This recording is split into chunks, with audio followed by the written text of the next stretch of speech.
MBC 강원 영동 시사 프로그램 라디오 동서남북입니다. 우리나라에서 유일하게 고속도로가 없는 지역, 강원 남부와 경기 북부, 동해안 지역인데요.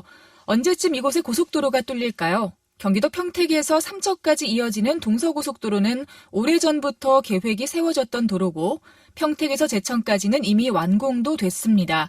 그런데 제천 이후 영월과 태백, 삼척까지 이어져야 할 도로에 대해선 아직 건설 계획조차 없습니다. 어떻게 하면 동서고속도로가 빨리 뚫릴 수 있을까요? 자세한 이야기 강원연구원 김재진 연구위원에게 들어보도록 하겠습니다. 안녕하십니까? 네, 안녕하세요.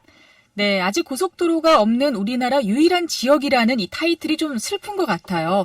우리나라의 고속도로는 이제 수도권 연결을 넘어서 전국 각지로 거미줄처럼 얽혀 있는데 아직도 이 지역에 고속도로가 없다는 거, 그만큼 인구가 적고 또 교통 수요도 없다, 뭐 그런 뜻이겠죠? 네, 그렇습니다. 사실 우리나라 어떤 특성상 수도권과 이제 대도시권의 인구가 집중돼 있는 상황이고 비도시권인 지역들이 중에서도 특히 우리 지금 강원 남부 지역 같은 경우는 인구수나 모든 면에서 교통 수요가 부족한 건 사실입니다.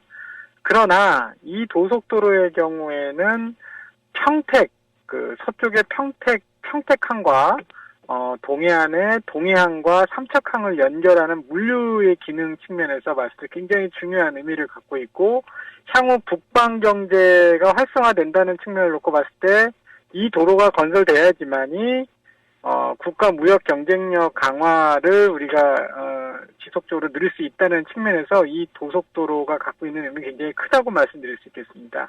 네, 이렇게 꼭 필요한 도로인 건 확실해 보이는데 뭐 좀 인구도 적고 수요도 없다 보니까 앞으로도 고속도로를 건설하기 어려운 게 아닌가 걱정이 좀 됩니다. 예비 타당성 조사를 해봐야 그렇게 만족스러운 수치가 안 나올 것 같은데요. 어떻게 해야 고속도로 건설이 가능할까요? 예, 말씀하신 대로 저희가 지금 미연결 구간인 제천과 삼척 구간의 건설 사업비를 저희들 추정을 해보면 대략 4조 8천억에서 5조 2천억 수준으로 저희들 예상을 하고 있습니다. 이 경우에 이제 고속도로의 이제 저희들 용량이 한 3만 3천 대 정도, 일일 평균 이 정도 보고 있는데 그 정도 수요가 나온다 하더라도 워낙 비용이 높게 책정이 돼 있기 때문에 사실상 경제성을 확보한다는 건 쉽지 않을 것으로 보여집니다. 그래서 이건 뭐 민자 사업이나 여러 가지 이런 것들도 검토할 수 있지만 현실적으로 봤을 때 예타 면제 사업으로 추진하는 것이 가장 효과적일 것으로 저희들 판단하고 있습니다. 네, 그럼 이 예비 타당성 검토를 면제받으려면 뭐 대통령 선거 공약이거나 아니면 정부의 예타 면제 사업으로 지정이 돼야 하잖아요. 지금까지 이런 기회가 없었나요? 네, 사실 안타까운 게요. 저희들이 이제 2년 반이죠, 현 정부가 들어서기 2년 반이 지났는데 2년 반 전에 대통령 공약 사항으로 사실 강원 남부 지역의 교통 SOC 사업으로 제천 삼척 고속도로가 아닌 제천 삼척 ITX 철도가 올라갔었죠. 그래서 사실 그 기회를 한번 잃었고요. 또 한 번의 기회가 있었던 건 작년 1월에 정부가 지역균형 발전 정책 차원에서 전국의 시도별로 각각 한 개 사업에 대해서 예타 면제 사업 지정을 했었어요. 그때 이제 강원도 사업으로는 이제 제2경춘국도 사업이 지정이 됐는데 그때 아마도 이 제천 삼척 고속도로가 지정이 됐더라면 훨씬 더 좋았지 않았을까 하는 개인적인 생각이 있습니다. 네. 아니 그런데 현실성이 좀 떨어지는 강원 남부 철도 건설이나 또 고속도로와 철도가 모두 다 뚫려 있는 경춘 국도 사업보다 지금 동서고속도로 사업이 더 중요할 것 같거든요. 왜 이렇게 번번이 예타 면제를 받을 수 있는 기회를 놓친 거예요? 글쎄 말입니다. 그게 참 안타까운 일인데 아마도 이게 필요성이라든가 이런 부분들에 있어서는 공감을 했던 것 같아요. 공감은 하고 있었는데 이제 사업 우선순위에서 그것이 밀렸던 것 같습니다.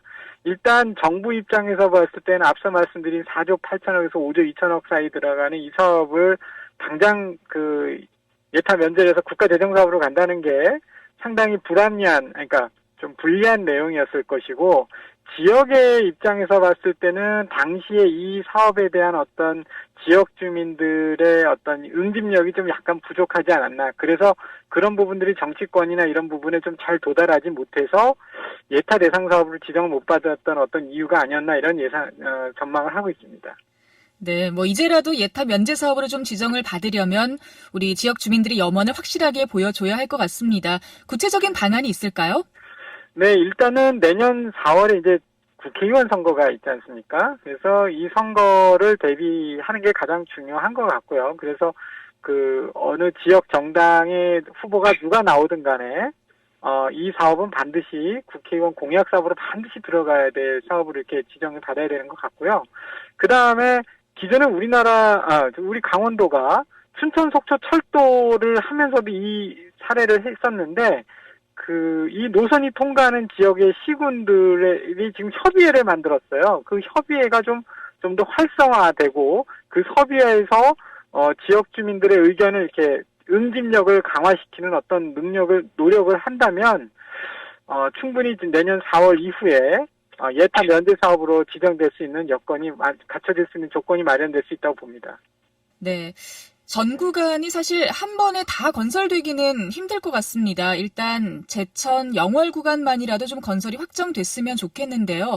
언제쯤에 결과를 확인할 수 있는 건가요?